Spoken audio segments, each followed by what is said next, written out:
Senator Mig Subiri. Point of order.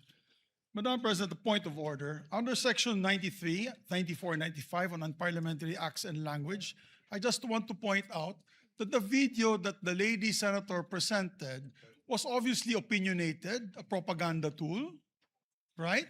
It's should be stricken off the record, Madam President. And it's unparliamentary. We've seen videos presenting evidence on issues that are taken up on the floor. Senator Tulfo always comes out with videos showing people being mauled, people being abused for the information of this body to act on that particular issue.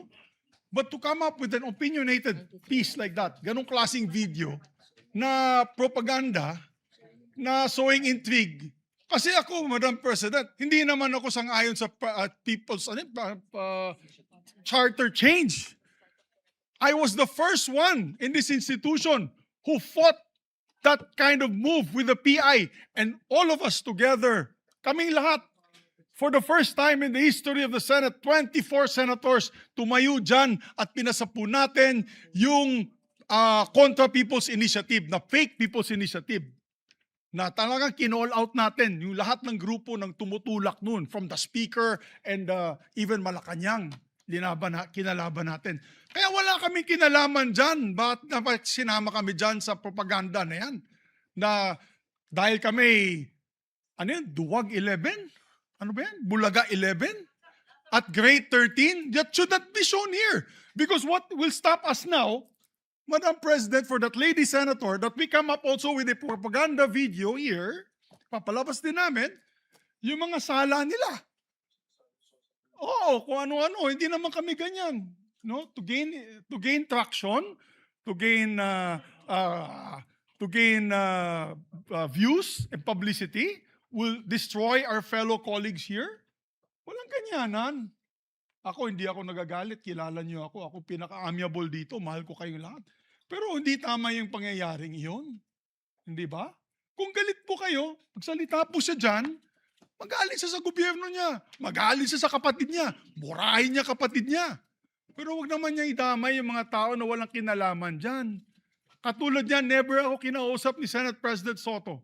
Never ako kinausap ng mga kasamahan ko dito about charter change. Kasi alam din nila, tutol ako. Tinanong ko din sila, wala silang kausap, wala silang kinalaman, wala silang alam sa charter change. This whole group is just nodding, shaking their heads. There is no such thing. Inday-badiday na ba tayo dito sa Senado? Kaya nga sinasabi, we're a circus. I apologize to those who are watching. They think we're a circus. We are a circus because this type of language that we are pushing in this August chamber, it's unparliamentary, Madam President. It is unparliamentary. And I'll tell you now, these people here, ladies and gentlemen, in this body are not in favor of any amendments to the Constitution. We just want to bring back the integrity of this same chamber. Cannot we discuss that as a group, as a body, that we fight for our integrity, for the good name to be brought back, for people like Jokno, people like Tanyada, people like Aquino, people like Salonga, even Frank Drilon, people like Miriam Defensor Santiago, Joker Arroyo, who stood here for what was the best times of our institution. Have we forgotten that and we've made it already like a circus? Madam Chair, I do not agree. Because I'm not Macamarcos. I'm not, so when you come up with a propaganda tool like that, hitting all of us, it makes us look that we are, nasa panig po kami ng mali at nasa panig po kami ng mga demonyo. Diba? May panindigan po kami lahat dito, Madam President. So therefore, you can see my passion on this. I move to strike the horrible propaganda video off the records of this great institution, Madam President.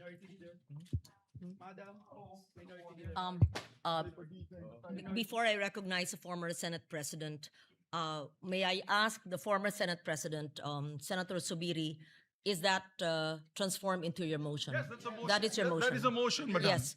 So before we act on your motion, may I hear first from the Minority Leader Thank and you. then Senator Tulfo, Yes. Is it a Thank you, Your manifestation Honor. or a motion as Thank you well? very much, Your Honor. Well, this is a way of seconding the motion of Senator Subiri.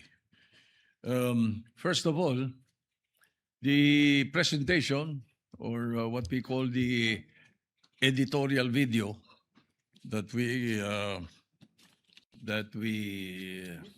witnessed, yes. I would like to take exception of my being mentioned there.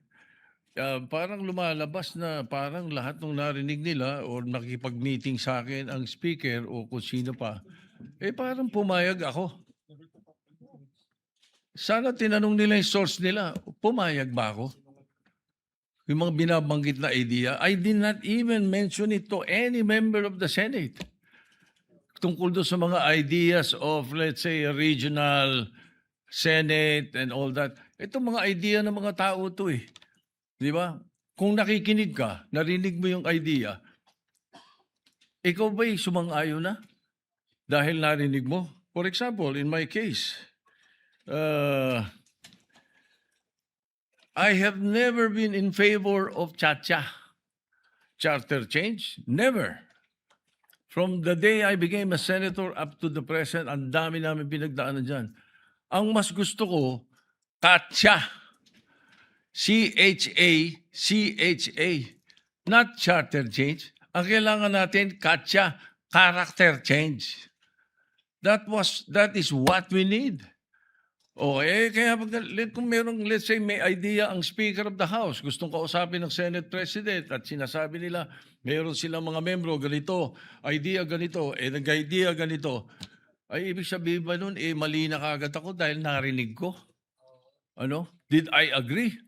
Ang sabi ko pa nga, if we're going to change or amend, not change amend, ang nabanggit ko. If you're going to amend the Constitution, baka ako pumayag sa isang bagay lang, sabi ko.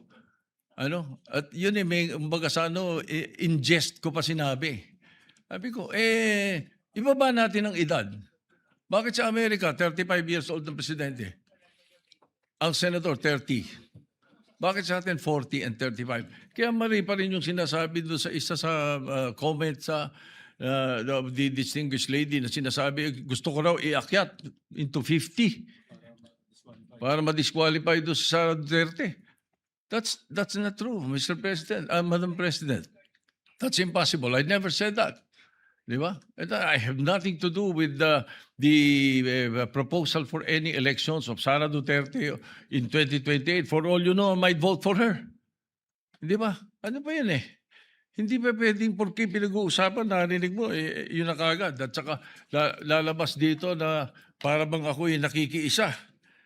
I have nothing to do with the allegations of Chacha.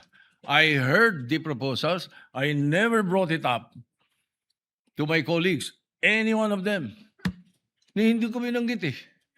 As a matter of fact, there was one time na sinasabi yung meeting daw namin, Senator Lacson was there. He dropped by because he had the board meeting. Tapos sabi ko, tama-tama, nagkamali siya ng pasok.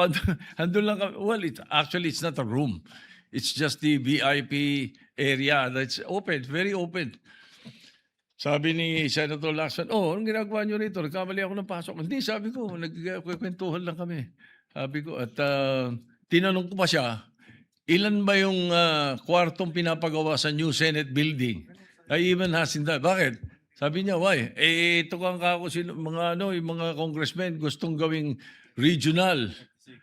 Gusto nilang gawing 36 ang mga senador. Sabi ko, tatanong ko kung kakasya ron. We were joking. So yung mga source na nakikinig ng mga kwento, parang they make it sound sinister. Mag-ingat po tayo sa mga ganong kwento. Hindi ko sinasabing hindi nangyari. Nangyari. Yung nag-usap kami, nakita kami. As a matter of fact, you will not be surprised. You should not be surprised if I often see Bojidi. Because Bojidi is my golf mate. Ang mga golfing friends namin, every now and then, nagkaka-dinner kami. And during that time, na pinag-uusapan nila yung na binabanggit na Nag-meeting daw kami dahil sa Chacha. Parang ganun ang dating eh. That's not true.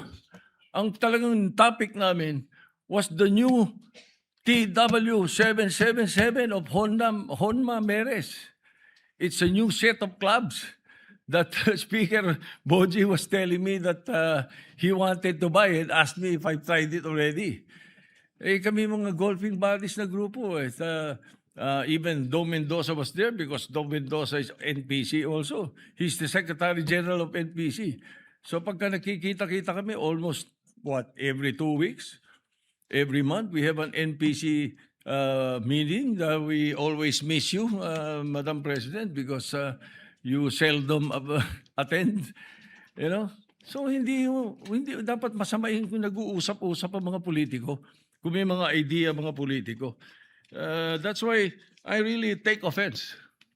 I take exception to what was presented. Parang I don't care about what the other mention or the other things that were mentioned.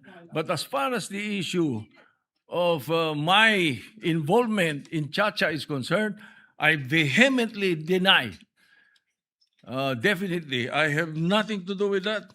And I second the motion of Senator Subiri that the editorial video should be stricken off the record because it appears na parang mayroon tayong sinister na plano na kasama kami. Thank you. Yes.